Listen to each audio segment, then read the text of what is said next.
gotta live my life, no matter if you think it's right. I gotta spread my wings and explore some other things. Been doing too much thinking about what you thinking. I need to be thinking what makes me happy.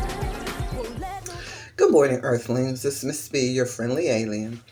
I said in the past I would do a video which would go over how to get rid of past traumas. And here's the video. So, the first thing I had mentioned initially was journaling. And the reason I thought that journaling was a good idea, because that way you get to write your ideals down, thoughts, feelings, and they're uninterrupted. Nobody can get in the way of you writing down what it is you want to say.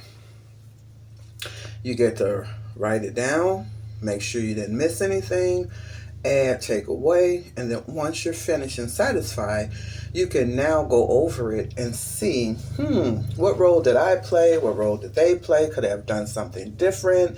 And then you'll be able to assess it and then make peace with it and move on. The other thing I mentioned was exercise, because that gives you your endorphins in the brain, which are called happy cells, and it increases the positive energy. And it may take a while for that to happen or you to feel the effects, but it will happen. So that's another suggestion. The other thing I suggested was the thought replacement. So when you have a negative thought and it comes to your mind, it's going to come. I always say it's like cars on a highway. That's how thoughts are in your head. And you're letting them run free, like on a highway. Well, you need to put a toll up and say, listen, this thought is not allowed. When you run across a thought that's not allowed, you need to put the toll up and tell it needs to exit. And then you replace that thought with something positive so you're not holding on to that negative energy. That's thought replacement.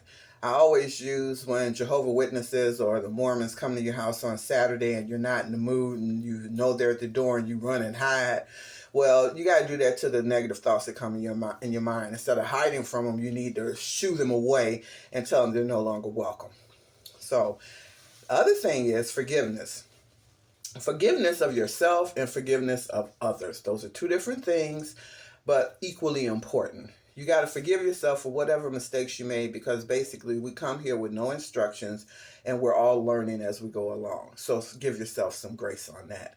The other thing is the same thing for other people. They're going through the same thing. So they may or may not be trying to do better, but we're not here to judge. We're here to just make sure that our journey is peaceful. So if you can, forgive the person and move on. The other thing is, if you find it hard to do these things and you need some assistance, there's always therapy. Us mental health clinicians love having our clients come. We wouldn't have a job if you didn't. And so that's another option. But don't think that the first therapist you get and it's a negative experience that you're going to give up. No, try to find another one, because one therapist for one person may not work for another person. So you have to do like you do with doctors. Get moving till you find one that you're happy with. The other thing is positive self-affirmations. You have to say good things to yourself. Even if you don't like things about yourself, stop looking at those things and focus on the things that you do like about yourself. It's all about eliminating the negative thoughts and increasing more positive thinking. So if in every chance you get, say something good to yourself, say something positive to yourself. The other thing is set some goals for yourself, some things you want to achieve. And that takes your mind off of other things, because now you're focused on something else that's going to yield you some good things. So that's another way. Set some goals for yourself. Mindfulness practices. That's another thing that's really good. The benefit of mindfulness is that it forces you to stay in the present. You thinking about last year and it's making you feel sad. But if at this very moment in your life you have everything that you need and there's nothing that is outstanding that is causing you significant harm, then you could take happiness in today and stop worrying about what happened in the past. Focus on the now. The now is good, so stick with the good, not the bad. That's the point. Stay with the here and now. The other thing I had was we need to have self-compassion, and I kind of hit on that with the self-forgiveness. We have to give ourselves compassion because we're going to make mistakes. We're human. There's nobody here perfect, and the strive for perfection is the strive for insanity because it's never going to come about. There's always going to be someone who finds something that's wrong with something. So stop the perfectionism. The other thing is get your social support system. People in your circle who support you, people in your circle who understand your vision, people in your circle who can support you to get where it is you're trying to go, and in turn you can support as well. You don't want people in your circle that are going to take you down. That's going to defeat the purpose. You want people that can sustain you and help you go up, and you do the same for them. The other thing is you have to do your own work. A lot of times we say that we have problems with people because of the other person. Well, people always say, when you do this, how many are coming back at you? One goes to them, but there are three pointing at you. So the point is before you start pointing at other people, look at yourself and make sure that you've done everything you're supposed to do.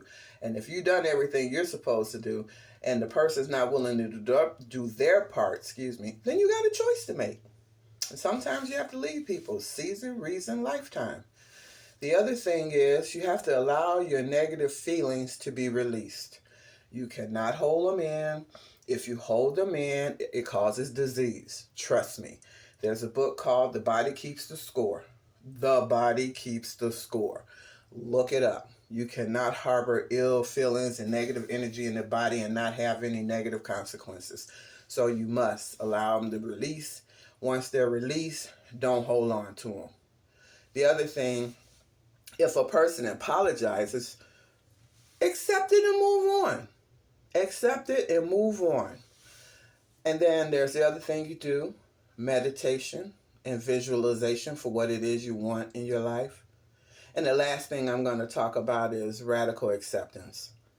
Sometimes you can't do anything about a situation, no matter how hard you try or how hard you want to. That you're going to have to radically accept that it is what it is. And I can give you a personal example. I remember I was struggling with my relationship with my mother. And I was talking to my sister about it, one of my sisters about it. And she said something to me that at the time annoyed me, but after I thought about it, it made sense and I had to accept it. She said, your mom is never going to be the mom you want her to be. She can only be the mom that she can be. Now that pissed me off because I felt like as a mom, you're supposed to be whatever your child needs. But that helped me understand that parents are flawed just like we are. And they cannot be everything that we need. And so if I wanted to have a decent relationship with her, it was going to be incumbent upon me to accept the fact that she cannot be what it is I'm looking for and just accept what it was she could give me. And that changed our relationship before she passed. And I was glad of that. So that was a radical acceptance on my part. So that's an example. And I hope it was helpful. This is not a therapy session. I just wanted to keep my word and tell you some things you can do to help get through some of the traumas in your past. And I'm sending light and love. And don't forget to check out my TikTok.